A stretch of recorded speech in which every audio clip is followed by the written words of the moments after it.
Welcome back to Blam Blam Truckers. I'm Bees, and I'm going to try and cover for you guys the 6 roles for 3 classes in less than 1 hour. I'm going to try and hit Shaman, Warrior, and Wizard because server launches tomorrow. I can go more in depth later. I want to give you guys the overview. So this is not going to do justice to any of these classes. I apologize in advance. There are 6 roles for EverQuest. There's the traditional MMO roles of tanker, healer, and damage. Then there are the EverQuest roles of puller, crowd control, and buffer debuffer. Our first class shaman are the kings and queens of buffing and debuffing. They also are arguably the best group healer in the game. It's either that or cleric, and that all comes down to their slows. Shaman, as a buffer debuffer, can debuff the attack speed of the mobs, and it's not a very expensive spell, and your job in almost every group you will ever be in is to make sure you get a slow on each and every mob. You're good at buffing and debuffing, you're good at healing, you're okay at damage, though most of your damage comes from dots. You are a pet class, so you can send your pet in to do damage. That's always nice. You're busy doing something else, the pet's still doing damage for you.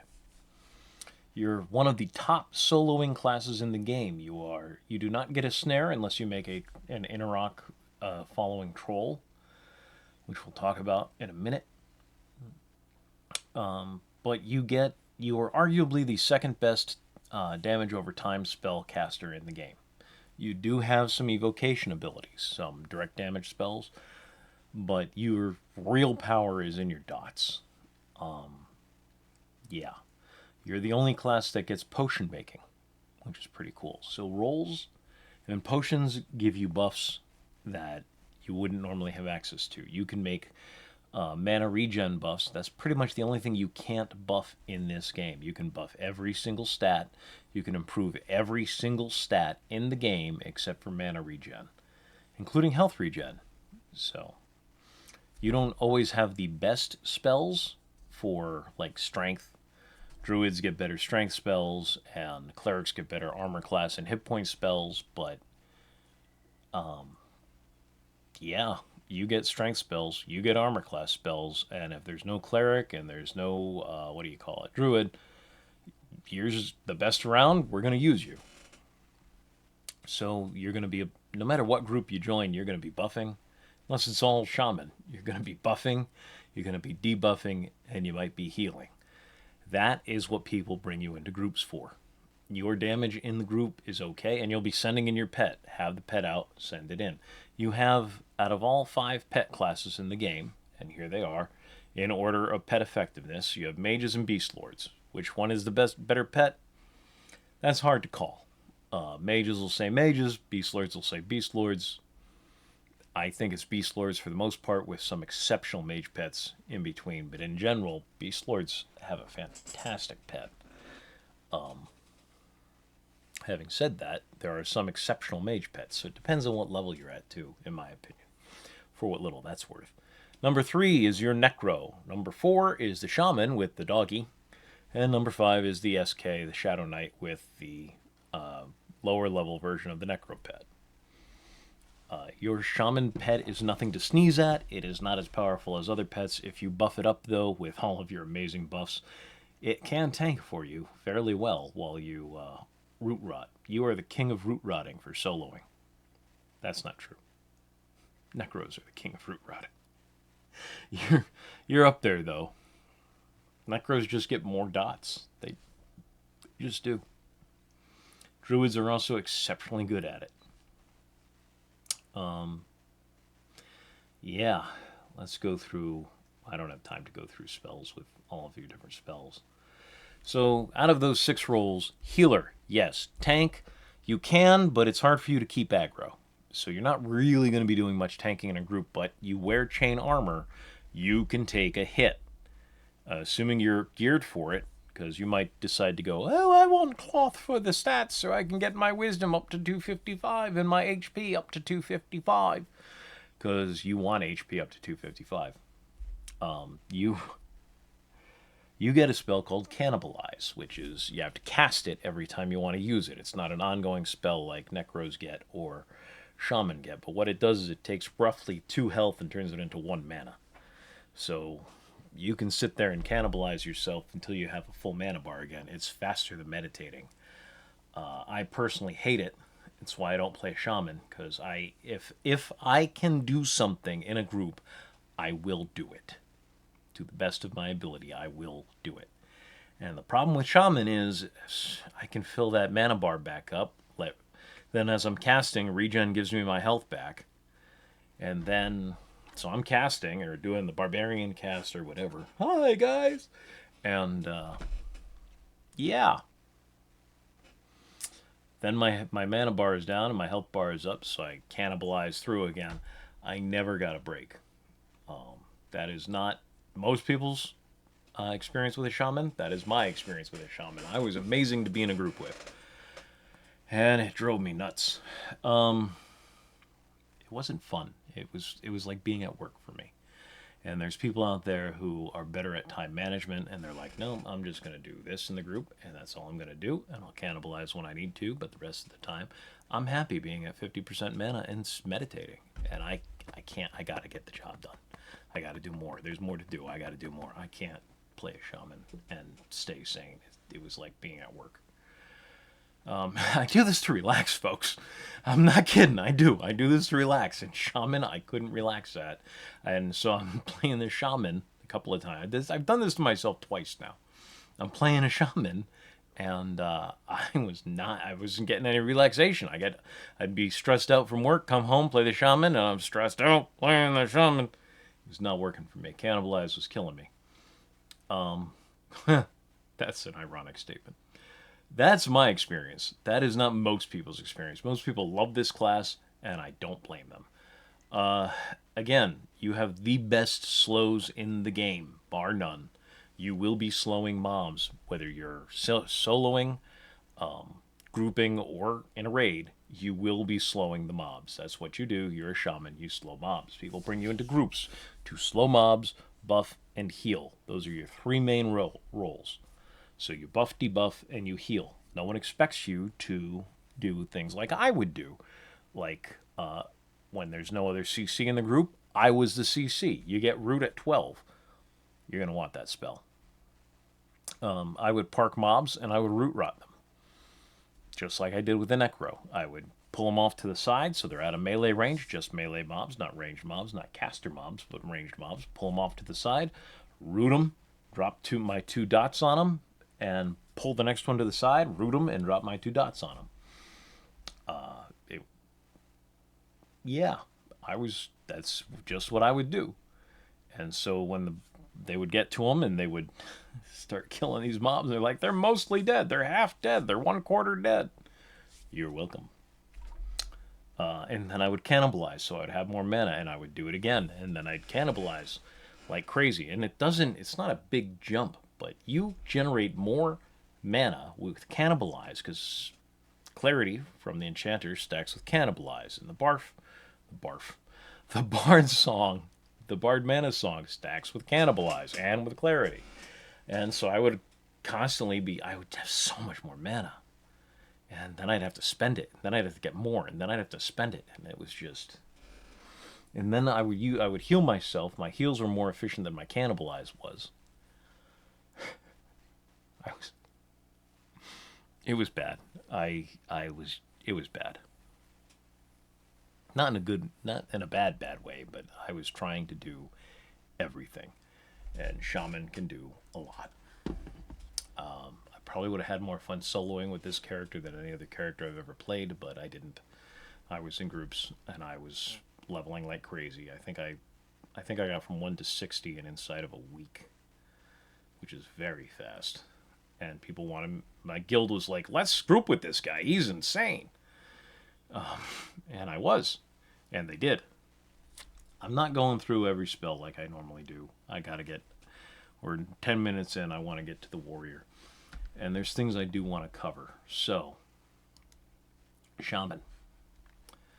Which race should you choose? Inrock Troll is the only correct answer. A troll who specifically follows his deity is Inarok. And I'll tell you why. You want to play either a troll, you don't want to play an ogre. I can't believe I'm saying that, right? Not only so you're a wisdom-based caster, and trolls have lower wisdom, and Ixar have the highest wisdom. But you want to play something with regen, it really impacts your cannibalize by a lot. Regen has a big impact on cannibalize, which is, we got the regen chart here underneath it, and so they're making the arguments.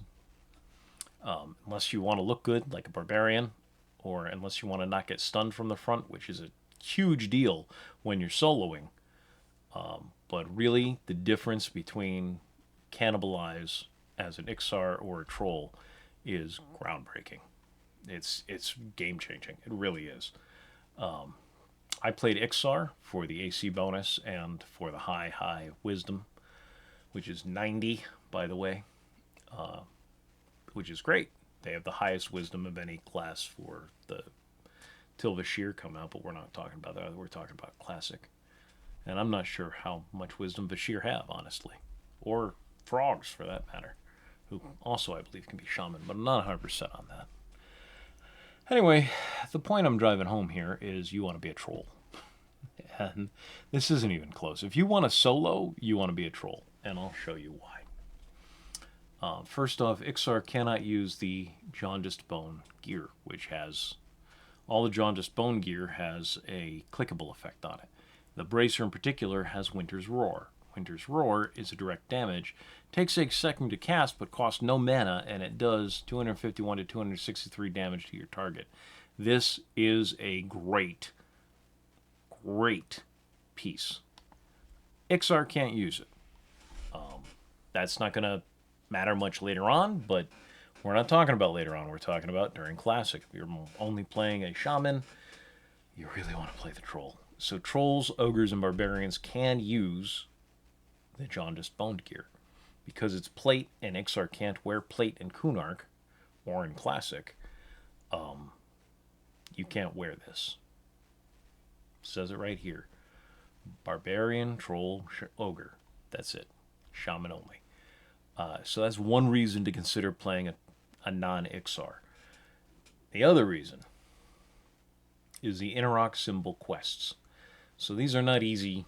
They're not particularly hard when you outlevel them. But the first one has an effect on it. They all have clickies on them. The first one has the weaken effect on it. So, and look, a cleric or a shaman can wear it, and human, dark elf, or troll, but they have to follow Inarok. It's right there in the description that I got up right now. So you can use it. That's great. You can wear it on your neck. Awesome. You don't have to wear it on your neck to use it. Even better. So this casts weaken, which makes them weaker for 6, what do you call it there? 6 seconds. Great. Weaken's awesome. But I think you already get that as a shaman. Then you can cast Siphon Strength, which is a Necro / Shadow Knight skill, or spell. Awesome. Again, out of all the shaman, only trolls can use this. That's wonderful. Okay, great. Siphon Strength. It's something. It's not really world-shattering here. Bam! Clinging Darkness. Clinging Darkness is a snare. The dot, by the time you get it, you're probably going to be around level 30. You're not really going to care about the dot, but the Clinging Darkness, while you're soloing, gives you a snare. It is one of the only ways to get snare consistently in the game. You would pull with this as a shaman, and then dot them and have them chase you. Makes soloing even easier. Beyond that, almost everyone's going to make an Ixar shaman anyway, because lizards look cool. Barbarians are usually the next choice. Ogre is not a bad choice. Your stats are phenomenal. There's so much more to talk about. But I've covered the basics. That's what I'm shooting to do. I'm 14 and a half minutes in. We're moving over to Warriors. I know. You're excited. Warriors are so much fun. The most boring tanking class in the game. Warrior. Search. I'm going to not assume you've watched any of my other videos on tanks. So, this isn't like Classic. It's TLP, so you get a lot of stuff from Live, including these disciplines. I think the main reason you get these disciplines all the time is for Warriors for Provoke. Provoke makes you viable as a tank. Anybody viable as a tank, as a warrior. And we're going to talk about that. So, Warriors tank. Out of the 6 roles, you tank. You can do a little bit of damage. You can pull some, but you're just as bad as everyone else is at pulling. You don't have any skills for it. It doesn't mean you can't do it, especially if there's an enchanter in the group. Anyone can pull with an enchanter in the group, or a bard, or a necro, if the necro wants to CC. But you don't get any special abilities. You're not like a Shadow Knight or a monk who gets feigned death. You remember the flip-flop? I said a flip-flop, a flippy to the flippy to the flip-flip-flop. Don't stop a rocking to the bang-bang mobby, and up jumps the mobby, and you're beating on the mobby to the beat. Anyway. Out of the 6 roles, tanks, warriors are tanks. They're tanks, they're also tanks. People complain about how hard it is, about how boring they are, because they're very boring. You go into you auto skill kick, or bash if you've got a shield equipped. You go in and you fight. That's it. You taunt. You keep taunt up. You have taunt. Yay! You are, however, you get the best disciplines for taking damage. You get the highest level caps on all of your combat skills. And you get access to more weapons than any other class. That doesn't mean that you have like a chest or anything where, oh, look, I get extra ones. But the restrictions on gear, you share weapons with monks, you share weapons with rogues, you share weapons with just about everybody. That doesn't mean there aren't weapons exclusive to certain classes. There are. But you get access to a lot of weapons. You can carry two-handed, you can carry sword and shield, you can carry two-hander. You have options, and most of them are fairly boring. And Provoke does not make it more interesting. If you enjoy tanking, these guys are pure tanks. They don't get root like paladins and rangers. They don't get feigned death or clinging darkness. But they do get Provoke, and Provoke helps them stay at the top of the... Oh, also, they get crits on all of their melee attacks. They have the capacity to potentially crit after like level 10 or 12 or whatever, which actually makes them quite dangerous damage-wise. I don't know exactly where they would fall, but they're better off for pure just attack damage. They're higher up than every other melee class because they have the potential to crit. Except for probably, without using skills, they will outdamage monks and, monks and rogues. But once rogues start backstabbing and monks start, kicking and punching, dragon punch and flying kicking, they're going to go past the warrior. But as far as sheer, everything they do has the potential to crit and do double damage. That's nice. It's very nice. So get your decks up for your crits and then you want to put on you want to get the melee augs that do direct damage. The Wolfenite, they do more. They add aggro. Yeah, and then Provoke. We're going to talk about how Provoke works. So remember, Taunt is snap aggro. So if the mob is here dealing with me, and then you hit Taunt, and bam, it's on you. The skill Taunt brings you to the top of the hate list, of the aggro list. Then you got to stay there. Taunt will get you to the top. Now it's your job to stay there while everybody else is doing damage to this thing. You have proximity, you're right up in its face. That helps, but that helps all tanks. You've got the crits, and you hopefully have 2 weapons out. That helps as well. When you hit level 20, you get Provoke. Provoke, and I've got a... How does Provoke work? I used Google AI. So, it acts as a combination of a flat, instant threat increasing nuke and a threat over time effect, helping tanks build and maintain control of monsters. So, Provoke does 66 threat, which hopefully puts you up above everybody, and then it does 6 more threat every tick. On top of the damage you're doing, you should be able to hold aggro. I've never had a problem holding aggro when I was tanking as a warrior using Provoke. Okay, I never got all the way up to Bellow, which is like 50 on any of my warriors, but I gotten into the 40s on these various TLPs. A warrior is usually my third or fourth tune, and by then I'm just not knocking it out of the park like I do with the first couple. Yeah, how to maximize it. You can see it right here, how to maximize it. Let's scroll that up so it's closer to the top. Establish initial hate first. Land your taunt. The golden rule of tanking an EQ, then pair with taunt. The golden rule of tanking an EQ is use taunt to force your way to the top of the hate list, like I'm saying, and then immediately follow up with Provoke to give yourself a massive protective hate buffer. You don't have to use Provoke on every mob, but if you've lost the mob, like you should be pulling, you should be, if you're not pulling, you should be the one hitting it with arrows as it's coming in, so you're raising your place on the hate list as the puller is bringing it in if you're not pulling. And if there is no CC'er in the group, you're not pulling. You shouldn't. It's dangerous. There's ways to do it. I'm not getting into it all right now, but there are ways to do it.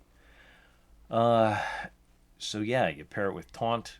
So if you lose, if you've got aggro, I'm a rogue. I'm behind it. Stabby, stabby, stabby, and I'm not using or evade fails on me 3 times, which happened yesterday in a row, and now suddenly it's on my face. You hit taunt, it's back on you, and then that's when you hit Provoke. Now you should be able to hold it no matter what, theoretically.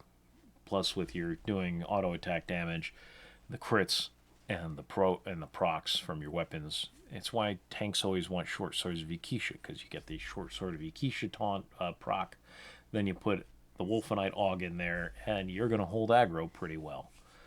Warriors are the premier raid tank. You get all the disciplines. You can mitigate damage better than everybody else. You are the king of mitigation, not just dodge and all that stuff, all the avoidance mitigation.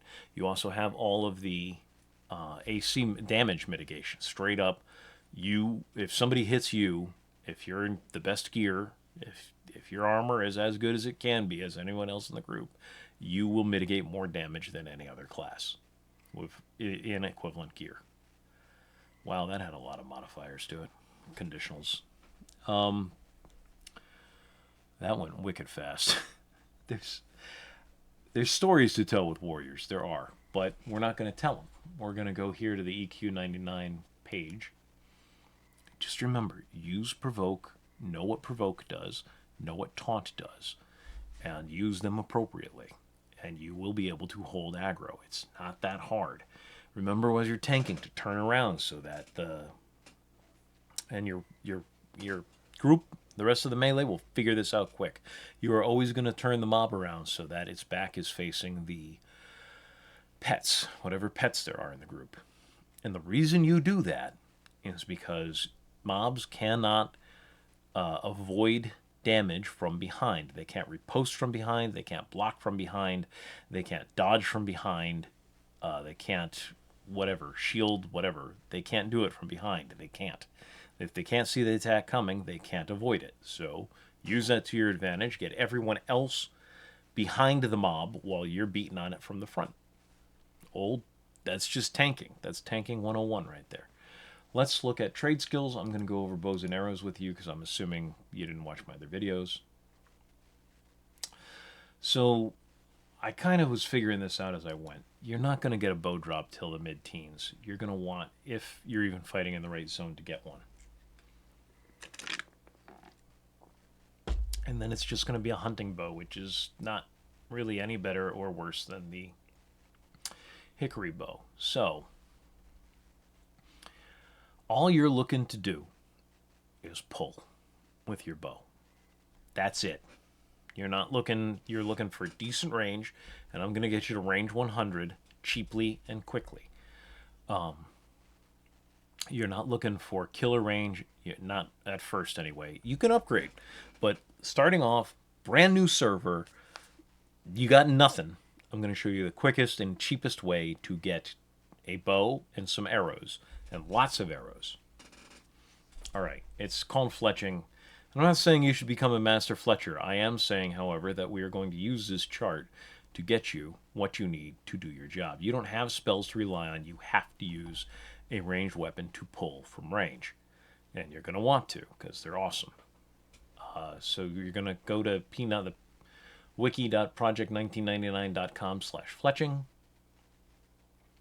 You're going to come down here to the cheapest way to fletch. You're going to make a type 1 arrow until you max out, you trivialize it at 16. Okay. Then you're going to go ahead and make it this type 2, which is a class 1 wood point arrow. All you do is you switch your large nocks. You buy a big old stack of the 4 basic parts. Then you buy 50 medium nocks, which is the cheapest thing to buy to improve your skill. It costs about 31 copper or 3 silver 1 per combine. 3 silver 1 copper per combine on average, depending on your charisma. You're going to do about 50 of these. You're going to do this at like level 9, 10. You want to do about 50. That should get you around 36. You want to be around 36. It doesn't have to be 36. Anything past 16 technically trivializes the first bow you can make. The first bow trivializes at 16. You want to get past it. You want to give yourself a better shot at doing this because the bows cost money. Then you're going to come up here to the bow chart, and you're just going to make the cheapest bow you can make. It's got a range of 50. Now, you can get a better ratio with the... Not really.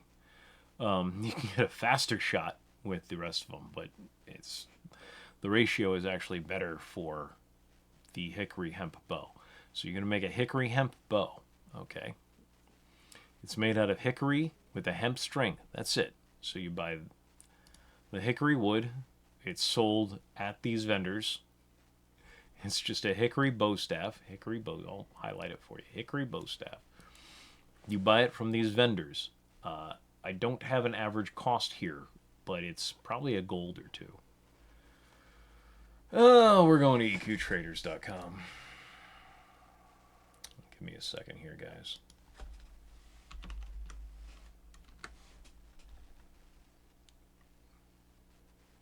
What the? Give me a second. Talk amongst yourselves. I'll give you a topic. The Kunok Empire. It's neither Kunok nor an empire. That's not even remotely true. The Ixar Empire. It's no longer an empire. It's no longer Ixarian. That's not true either. 509 bandwidth limit exceeded. All right, let's do this. Site can't be reached. I just want to Google it.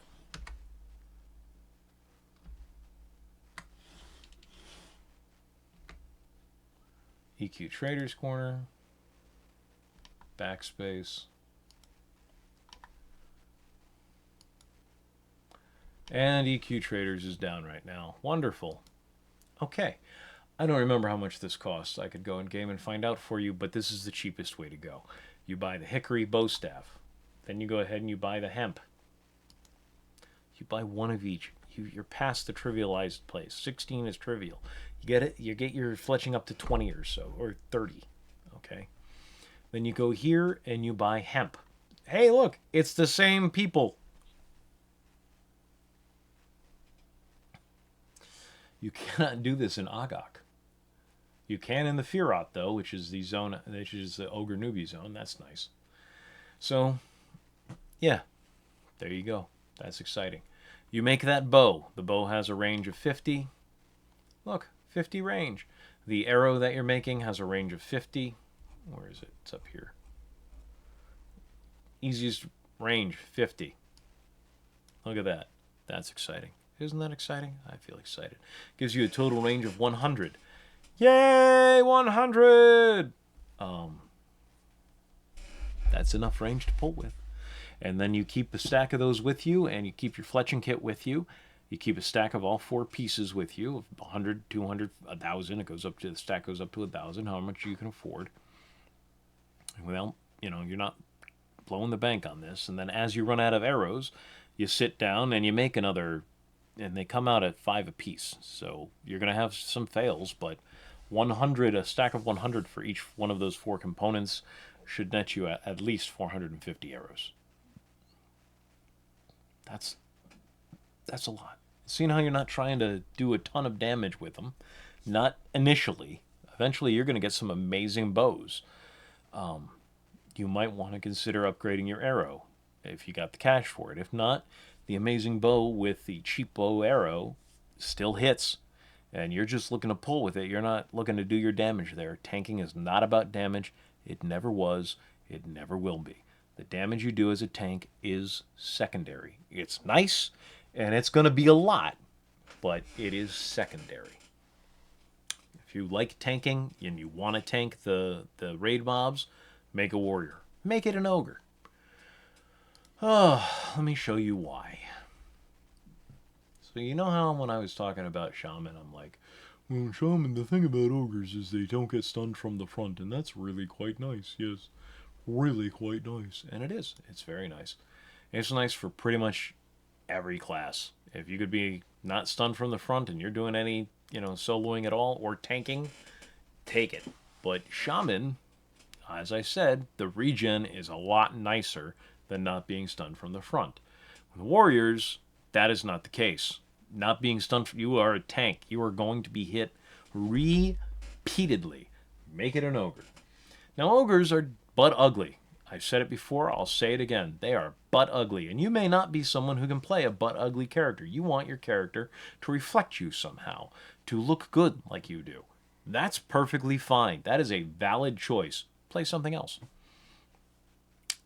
Eventually, at the end of Elias, your stats aren't going to matter because they're all going to be maxed out from the gear that you've got. That's end game for the scenario we're talking about here. Most people are going to quit by the end of July. You might see some of Luckland if you stick around. That'd be great. Love having you. Otherwise, your stats do matter for your starting characters because it matters a lot. You're not going to have maxed out stats the whole run up unless you get severely twinked, and the server is great for twinking. I'll give you that. If you are going, now you might want to make a dwarf. Dwarfs are fun. They still get stunned from the front, but they have 100 dex. They have 100 strength, 100 stamina, and 90 dex. Those are your 3 main stats you're worried about. Get your agility to 75. Oh, look. All warriors start with 75 agility or more. All of them. You're not worried about agility. So, those are your 3 stats you're looking at. The higher your dex, the better your crits. The more often you crit, the more often you proc. Not by a lot. It's really not a game changer, but it is your 3rd most important stat. Your number 1 stat is stamina. Your actual number 1 stat is AC, but that's a gear stat, not a stat you can change at character creation. Get your stamina maxed. Get your strength maxed next. Get your dex maxed after that. That is the provisional standard wisdom. There are some people who are like, no, man, I want to be able to hold aggro, so I'm going to say pick something with the most dex so I can hold aggro. Plus, I want to be small. Being small as a tank is awesome. People can click above your head and target the mob. That's great. Make a dwarf, make a halfling. Halflings make surprisingly great warriors. Gnomes, on the other hand, they're really terrible. But that might be what you're into. If that gets you playing, go for it. Lowest strength available, one of the lowest staminas available, decent dex, 2nd highest dex, but your 2 main stats, you're going to have to pump them. Same thing with half-elves. You're in the same boat, you have slightly more strength.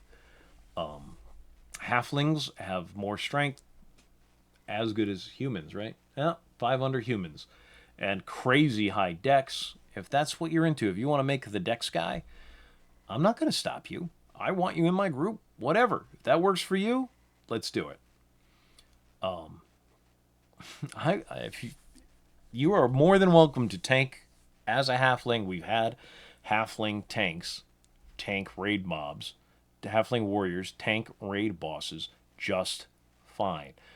Is it easier as an ogre? Yes. I'm sorry, did you want more of an explanation? It's easier as an ogre. everything in this game, that's not true. Everything as a warrior is easier as an ogre, except for dealing with, you know, people who hate you. But as a warrior in combat, in a group, ogres are the best. What about Ixar, Bees? What do you think about Ixar? I love Ixar. Ixar get the AC bonus, which after Kunark means quite a bit. They get the regen, which end game is really, really nice. You'll notice how I'm not pushing trolls like I did with Shaman. There's no particular reason to play a troll. That regen isn't really that big of a deal until end game.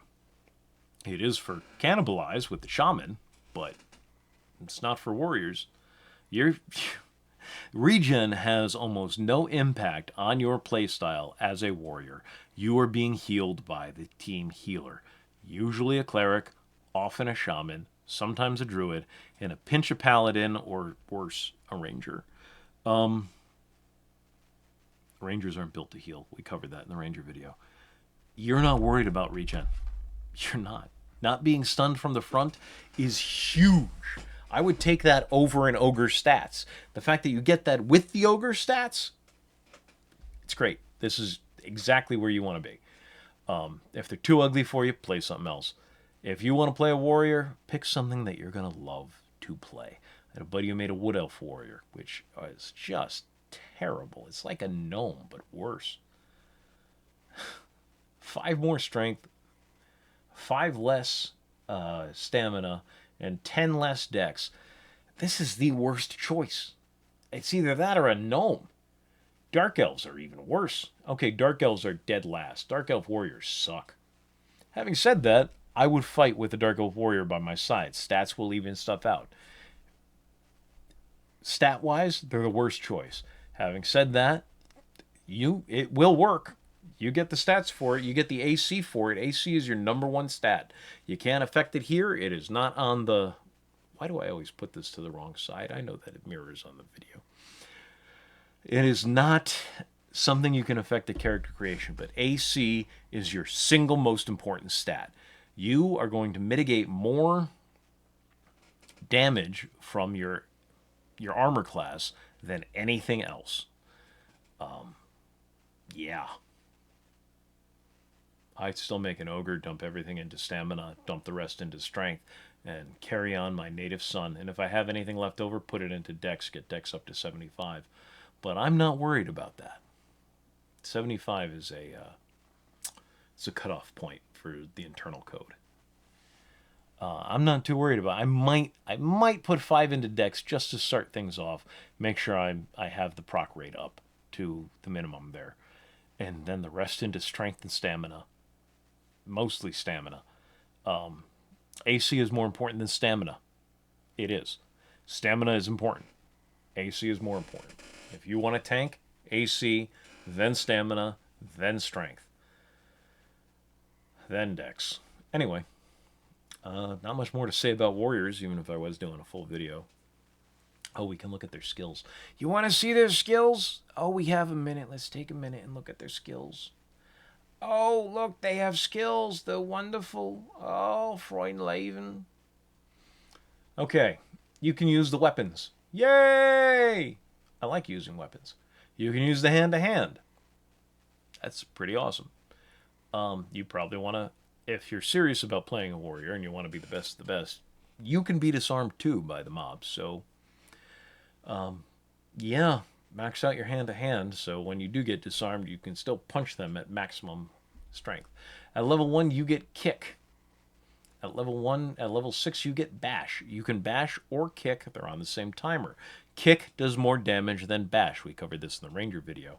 I did not talk about bash in the Shadow Knight video, but to bash, you either need to be a large race, ogre, shaman, and ogres, trolls, and barbarians.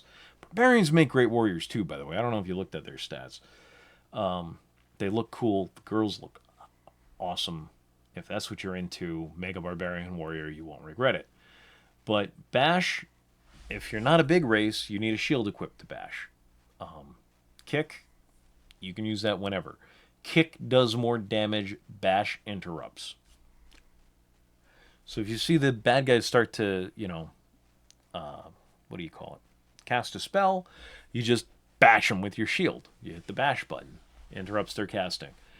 You don't want that on auto skill. You might want kick on auto skill if you don't have a shield equipped, which most of the time you're not going to have a shield equipped. But again, they share the same cooldown. You get taunt at level 1. We talked about taunt already. You get throwing. If you want to do that instead of bows when you get some good stuff, go for it.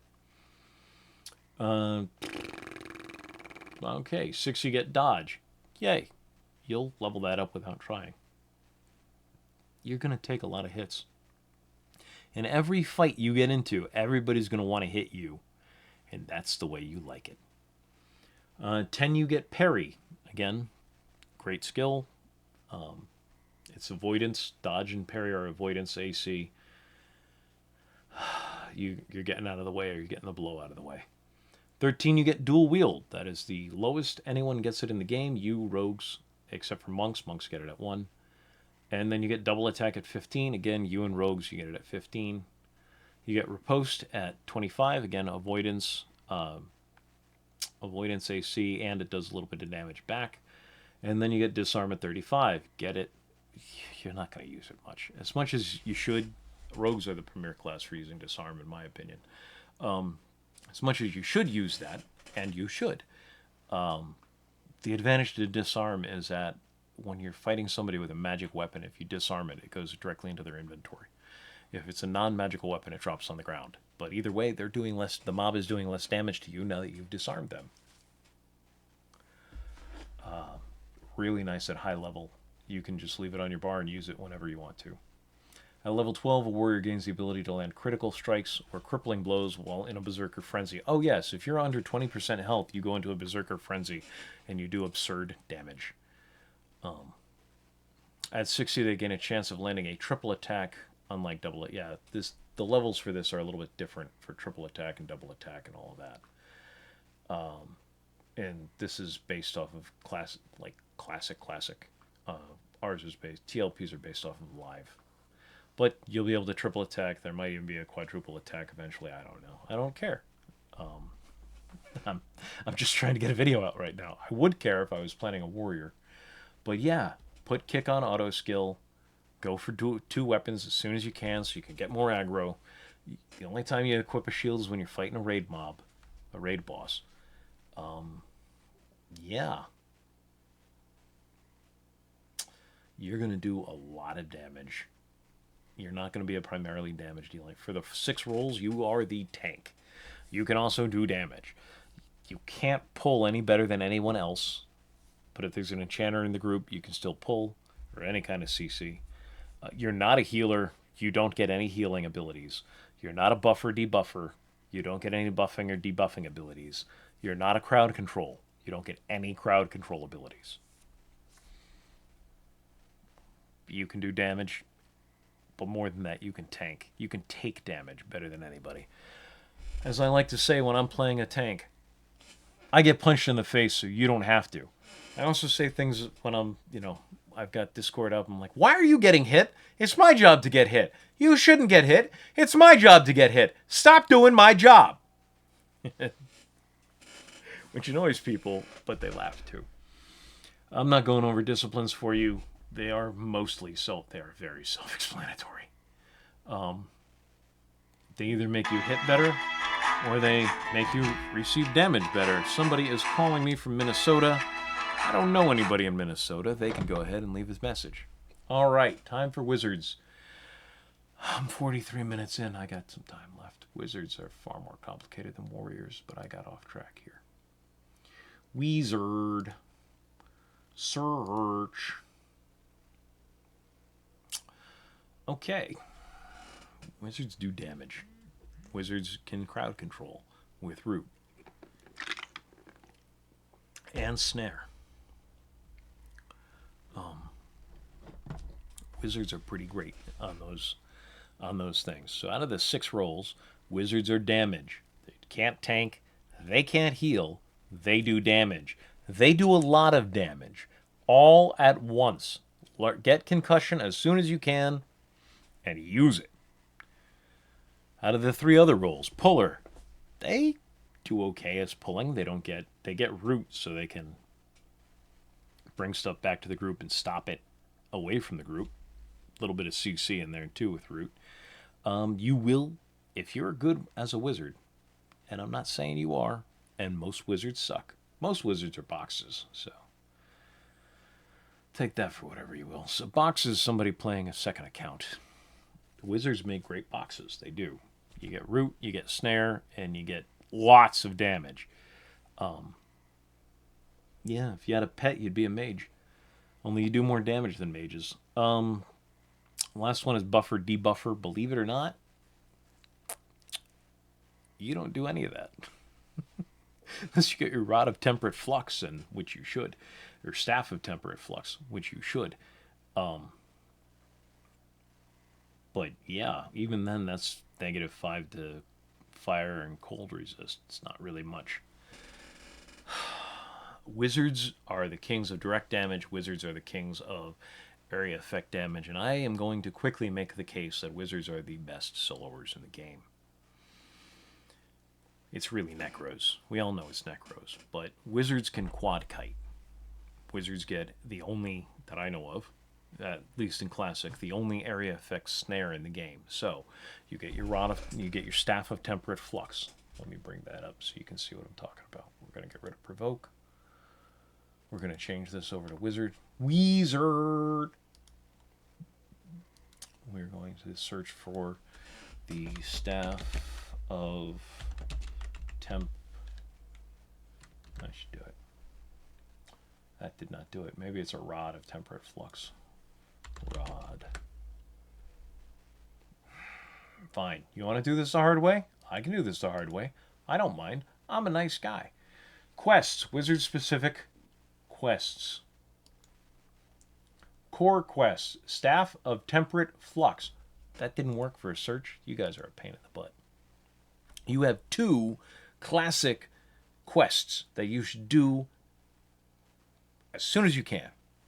You can wait till end game to get the Staff of Temperate Flux. You got to kill some level 30 plus mobs. It's obnoxious. Tartan's Wheel, on the other hand, you can do at level 1, technically. I've done it at level 1, but I wouldn't recommend it. The Tartan's Wheel gets you to the Staff of the Wheel, which gives you +10 int. You get a Staff of the Wheel in one hand, you get a Stein of Magok in the other hand, you're good to go. And Stein of Magok on the server is going to be super easy to do. Go look the quest up. And remember that there's no, every item that says no drop is droppable, except for some epic pieces. Not all of them, just most of them. The Stein of Magok, all of those items are droppable. You can just buy them on the appropriate, gather them on the appropriate character, and turn them in with an Ogre Shadow Knight. You want it to be an Ogre Shadow Knight if you're not an enchanter. Or you can run around the world and get all the pieces together, if you want to do it that way. Staff of the Wheel can be done much the same way. Make one character, make a throwaway character, call him Randy the Random Character, or whatever you want to call him, Bob, whatever. I have an uncle named Bob. I might see him this weekend. Good guy, Bob. So you are just picking up rods. 1, 2, 3, 4, 5, 6, 7, 8, 9, 10 rods from around the world. So 2 of them in Fadewar are in Dagnar's Cauldron and Unrest. You want to be in Viz for... You really want to be in Viz to Undead for the one in Unrest. The one in Dagnar's Cauldron, you want a regular Unviz. You would also... It's not amiss to have breathing underwater. All of these are underwater. You can do it without underwater breathing, but it is not easy.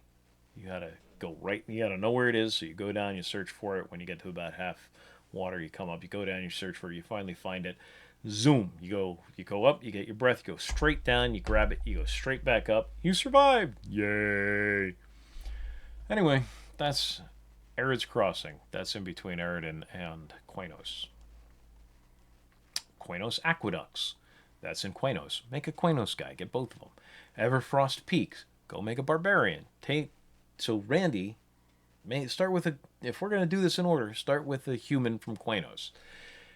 Go into the Quainos Aqueducts, get that piece out of the water in the whatever. This gives you a full, wonderful description. The only thing it's off on is the one on High Pass. Take your human, go get the one in the Quanos Aqueducts. Come up, go over to Arid's Crossing, get the one from Arid's Crossing. Try to stay alive.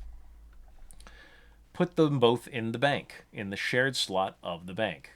Go ahead and make a bar. Turn Randy the Random Guy into Randy the Random Barbarian. Get the one from Everfrost Peaks. Lake Wraith Tier. Turn Randy. Put your piece into the shared bank. Turn Randy the Random Barbarian into Randy the Random Ogre, and get the one from Lake Wraith Tier. And Viz helps with that one a lot. Kaza from Lake Wraith Tier.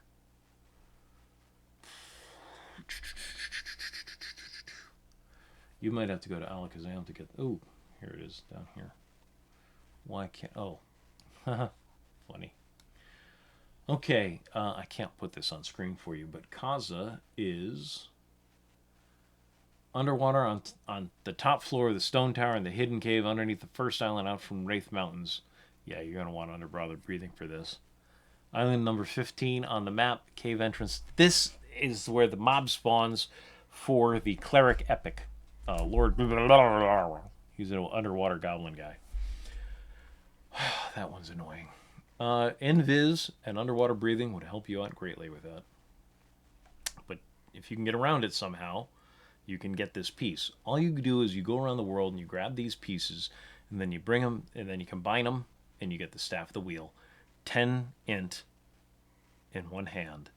That's 20 int with a Stein of Magok. And if you're making a wizard, int is the only thing you care about. That's not true. Mana regen is also nice. You think I'm kidding? I'm not. You can't take a hit. I don't care how much gear you get. You're at max 2 hits. You will die. You do not have it. Let me show you what I'm talking about.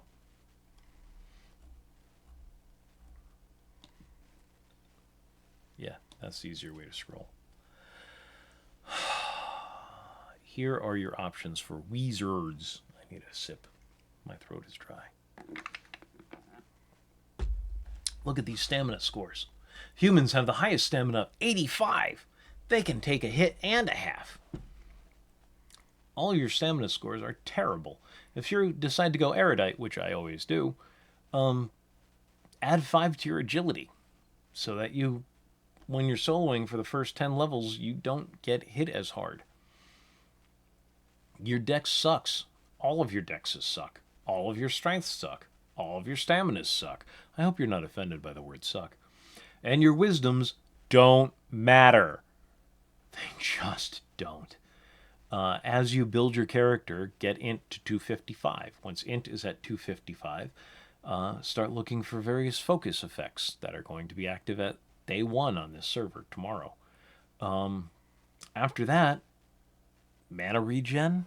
I mean, stamina is the only stat here that you care about. None of your gear is ever going to give you any AC worth talking about. That's not true. You actually get some pretty nice items in Kunark and Velius and all that. Surprisingly nice, but they're only here and there. They're not. Your AC is never anything to write home about, ever. You are the weakest character in Melee in the game, by far. Followed up closely by mages. You don't take hits. You don't. That's not your goal. Your goal is to dish out ridiculous amounts of damage quickly when needed. So in boss fights, in big fights, and this is what group play looks like for you. You sit to meditate. If you have a horse, which you won't in Classic, you sit on the horse. But otherwise, you literally sit down. So you meditate. You get an extra point of mana for every tick. You sit. You relax. You think about life for a while. They come in, and you're generally not CCing. You might be CCing in a pinch. Keep Root up. By all means, keep Root up. Root is your best friend. I know damage is your best friend. Root's the third wheel that hangs out with you guys sometimes. Sit. Wait. If the CC's doing their job correctly, you have nothing to do right now. You just wait until the tank engages the mob and he gets plenty of aggro. You do not want to hit the mob before it is under 90% health. If you hit the mob when it's over 90% health, you get extra aggro. You don't like aggro. Aggro is bad. Hate is the exact opposite of tanking. You're here to do damage. You're not here to take aggro. You are the opposite. You're the anti-tank. You're a wizard. When it gets to 90% health, you might want to wait till 80 if you find you're drawing too much aggro. You stand up and you hit that mob with the most powerful single target spell you can hit it with. If that mob is far enough away from the other mobs that you can use Rain AoE, that comes in 3 waves, you use that instead. You only want to use it on single target mobs, otherwise you're going to draw aggro from the other mobs. It's an AoE, but the rain spells do their damage in waves, and they do absurd amounts of damage to single targets. It's just the way the programming worked out.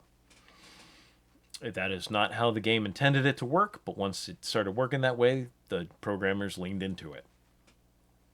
Otherwise, you're going to hit it with your best, most powerful, what do you call it, single target direct damage spell. Then you're going to sit down. If it resists, change the spell you're using. You can do magic, cold, and fire damage.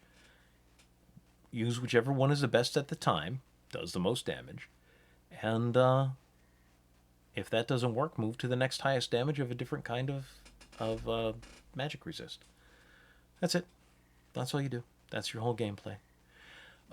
If things go to pieces, if somehow the mob breaks off the tank and goes to the chanter, to the CC, or to the healer, root that mob, and only that mob, and then type in rooted back up. If you're on Discord with them, hit your push to talk. Always use push to talk. Hit your I don't need to hear your kids or your radio program or the wolf outside your door, outside your window farting. I don't need to hear any of it, okay? Be polite. Be respectful of other people's ears. I don't need to hear your drama or whatever's going on in your life. Push to talk when you have something to say. Otherwise, stay off the microphone. There are exceptions to that. They are few and far between. That's it. That's how your game plays. You sit, you stand up, you nuke, you sit back down. When you get concussion, and I don't remember when you get concussion, and we're not going to go through the spell list. When you get concussion, you stand up, you nuke, you concuss, you nuke again, you concuss, you concuss, you concuss, you nuke again. When you get your hate down to like back into the green, preferably around 20, you drop another nuke. But concussion lowers your hate by about 50 per shot. Well, maybe 20. Anyway, depends on how pissed off the mob is at you. Otherwise, if you're in the yellow, if you're in the green, like max green, like high 60s, you can sit down and the mob won't come after you. If you're still in the yellow, the mob, if it can summon, will summon you. If you sit down in the yellow, there's a chance that it will switch targets to you. Stay out of the yellow. Never go red unless the mob's about to die. Then you're finishing it off. That's it. You might get 2 nukes off on a mob. Never draw aggro. That's what concussion is for. Until you get concussion, nuke once, sit back down. If things go to all higgledy-piggledy while you're playing, use root, and sometimes you want to super nuke the mob. Not often, but sometimes you do. Then you just cast nuke after nuke after nuke, and the mob comes after you, and it kills you. If root's not working, and the mob's on the cleric, and the cleric's going to die, super nuke it. It only takes one good taunt to pull it off you after you've super nuked it, and you just stand there. You do not sit until your, hate numbers go back into the green. But you super nuke that thing, it is better for you to die than for the cleric to die. The cleric can res you. You can't res anybody. And if the cleric dies, you're probably going to die anyway. Oh, the other job you have in a group, and this is useful, you and druids can do this. It's called evac or succor, or succor. People, I think it's actually pronounced succor. Succor. I pronounce it succor, just so I'm not calling people sucker. and people get, the double entendres, they flow freely. You're probably thinking of a few right now, and I ain't talking about no lollipop. I call it evac. You can take the entire group to, it cancels all hate lists from all mobs. You take the entire group back, usually to the entrance of the zone, but to a designated safe place in the zone. That's it. And it's a game. I've saved many a group by evacing. That's part of your job as a wizard. You nuke, you evac, you can snare, and let me tell you, now that we have the Staff of Temperate Flux, once you get the Staff of Temperate Flux, it gets a whole lot easier to solo. This is how quad kiting works. You're outside. You're not inside. Don't pretend you are. You're outside. You have some kind of speed enhancement for your feet. J boots, a mount. Not in classic. Can't mount in classic, but you have J boots. You have a so potion, whatever. Wolf form, whatever. You get 4 mobs annoyed at you with your Staff of Temperate Flux. Let me hover over this. Hopefully it pops up. It does. All you do is right-click the Staff of Temperate Flux. It is an instant pisser offer. It's a debuff. It lowers lower element 1. There is no lower element 2. Lower element 1 reduces their fire and cold. Excuse me. Their fire and cold resist by 5 apiece. At least it's not as bad as yesterday when I was fighting the head cold, which is coming back. It's instant, so you can just click one, you pick a mob, you click it, you get the mob mad at you. You pick another mob, you click it, you get the mob mad at you, until you have 4 mobs chasing you. You've got so on, so you can stay ahead of them, hopefully. You use your area of effect snare, which you get, I think, around level 30, the first one. Maybe 35. I don't know. We're not looking it up. We're out of time. Now they're chasing you slowly. That allows you to get a good lead. You have a series of area of effect spells, not the wave spells, set up. You hit them with the first one. You might be able to hit them with the second one before they get close enough to make you concerned. You run. They follow you. You hit them again. You run. They follow you. You hit them again. On the 3rd or 4th hit, they start to die. Not all of them all at once, but they start to die. It only takes 4 or 5 spells to kill off 4 or 5 mobs. You get a ton of experience. You get all their gold and plat and whatever and items. Yay! Then you bet up to full and you do it again. You can do this by yourself. It is not hard. But go buy a stack of soap potions. That's the cheapest way to do it. Go get the J boots. Those are far more expensive and not nearly as effective. But you can use them forever. And or get somebody to cast so on you. You can do this in groups. I've seen 5 wizards and a druid doing this like crazy.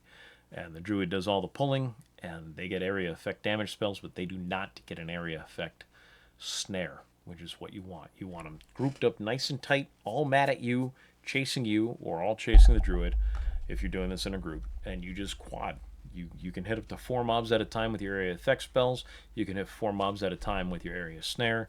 You can use the Rod of Temperate Flux to it's instantaneous. You click on them, you click the staff, now they're mad at you. You click on them, you click the staff, now they're mad at you. You get 4 guys chasing after you. Perfect. You're set up. Hopefully you've got an area to run around in to get around them. It's not hard. It takes a lot of practice. And you are going to get experience faster doing this than anything short of grouping. This is the fastest soloing way to go. Do Necros have more skills for soloing? Yes. Are Necros better at single target soloing? Yes. Your other option is to root nuke, which sucks. It's kind of like this, but root wears off and you have to recast it. So you root them, you cast your direct damage spell on them, it breaks root, you root them again, you run away. You cast your direct damage, you get to maximum range. You cast 1, maybe 2 direct damage spells on them, you run away. You root them again, you run away. You cast 1. It's the same thing as this, but you have to keep recasting root. And frankly, you can do the exact same thing with 4 mobs and snare, and it's pretty nice. I've done it. I recommend it. I'd rather be grouping. I don't play this game to solo. But if you like to solo and you've never done quad kiting before, consider making a wizard and giving it a shot. Races. Doesn't matter. Humans are the worst choice. Look how low that. Because what are your stats? Int is your number 1 stat. Int is number 1. Yay! Stamina is number 2.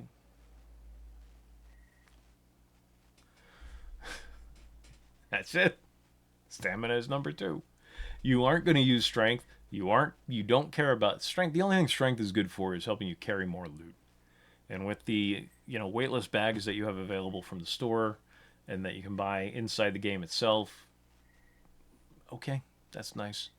I always get a 40 slot every time one of these servers drop. And that's all I need. That and my you get the 2 bags from House of Thule. Between that, I rarely run out of room. I still run out of room once in a while, but not very often. What else is going on here? Dex you don't care about. Agility you don't care. If you're taking hits, you have problems. You care about agility as an erudite in your first 10 levels, and that's it. So put everything into int. You have 5 left over. Put it into agility. That's it. Stamina, your gear will give you plenty of stamina. Int is the main thing you care about. Int and mana regen, and there's no race that gives you mana regen. Sorry. Eventually you will get, I think it's Lucklin, but I'm not sure. Could be Velius. You start getting familiars, and they help boost your mana regen. You get spells like Mana Shield that help boost your mana regen. Eventually, you're playing a wizard, and you just have a hard time running out of mana because you have so many little things giving you a little bit of mana and a little bit of mana and a little bit of mana. There's gear that gives you mana regen. Get some. It's not, I don't know if it's out in Velius. I don't think it's out until Lucklin, but if you can get some gear that gives you mana regen, great. That's all you care about. That and int is the basis for the size of your mana pool. Get mana gear. Mana gear means more to you than stamina gear. If you're taking hits, you're playing the class wrong.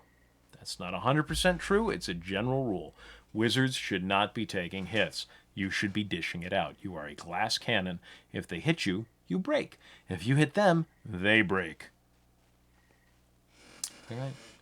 Stat-wise, erudites are the best by a decent margin. By I think it's 8 points there. Yeah. They have 8 more int than Dark Elves, which are number 2. Gnomes are number 3 at 108. High Elves are number 4, and the prettiest at 102. All of these are good choices. There's also human wizards. So, isn't that awful? There's also human wizards. If you like playing a human, don't let me, a min-maxer like me, piss you off about the stats. You make what works for you. Having said that, 117 is a lot higher than 85. Make what works for you. As long as you're having fun, you're doing it right. That's all I got, folks. That's 3 classes. I covered it. I did not go in depth into spells like I normally do, but I'm very familiar with these 2 classes, having played them both to 60 in the last year. I have not played a warrior to 60 ever. I've gotten him into the 50s, but that's about it. And I liked it. I liked it a lot. And the first class I ever played to high level was a warrior. I tried playing a bard, I got him to like 30. I tried playing a warrior, I got him to like 40, 50. This is in classic, by the way. Almost 50, not quite. I might have gotten him to 50. Got tired of dying and losing all my gear and not being able to get a res and all that stuff. I made a cleric, maxed him out in Kunark to 60. Should have made a dwarf. I made a high elf. That was a mistake. If not a dwarf, a dark elf. We talked about this in the cleric video. I didn't know about the Innerrock necklace, though. That's for clerics and shaman of Innerrock. Should have made a dark elf. Anyway, that's it. That's the video. Wizards they solo. But inside of a group, they do a little bit of CC, and they do a lot of damage. They do not buff, debuff. They cannot heal. They should never tank. And pulling, they're really not great at pulling. They're not better than anyone else. You don't get little bits of damage here and there. You do one spell, tons of damage. That's your thing. Shaman buff debuff, Shaman heal, and Shaman can do a little bit of it all, really. You do damage, but you're not brought in as a damage dealer. You are brought in as a buffer debuffer. You're the best at it in the game. Everybody wants a Shaman in their group. Everybody does. You will not have a hard time getting a group as a Shaman, just from healing and debuffing. What else? Heals, debuffs, no tanking. You can pull, but why? You can CC with Root, but you're busier doing other stuff. Like Wizards being your backup CC with Root, that makes a lot of sense. Wizard is just sitting there going, they're catching up on their stories on their second screen. You have time to study the battlefield and make decisions and impact the game quite powerfully if you want to. Or you can just sit there and go, people can think you're a box from how little you interact, and still be welcome in groups. You're not getting tons of groups as wizards. There's lots of DPS classes out there: rogues, mages, berserkers. What's the other one there? Beast lords. Those are just some off the top of my head. But you are a wizard. You do damage. People will take you. You just got to work at getting those groups. And if all else fails and you're bored, you can go quad kite. Warriors, you're going to have people asking you while you have LFG off. So you're not even looking for group. You're in a different group. You're with a bunch of your guildies or buddies or whatever. People will still send you tells. Hey, are you available to come tank such and such a zone? Such and such a camp in such and such a zone? Because we really need a tank right now. You will get those texts. You will. But you're one of the top tanks in the game. If you just use provoke and taunt properly, you will not lose aggro. You are the easiest tank to play by far. You have less options than all other tanks, but you can take more damage. Yeah. So that's 3 classes. I did it in a little over an hour. Good luck, everybody. Happy hunting. Keep on trucking, you Blam Blam truckers. If you know anybody who would like to hear some pitches for some movies over in like DC Studios or whatever, or Star Trek or whatever, have them give me a call. Take care. Be safe. Keep trucking.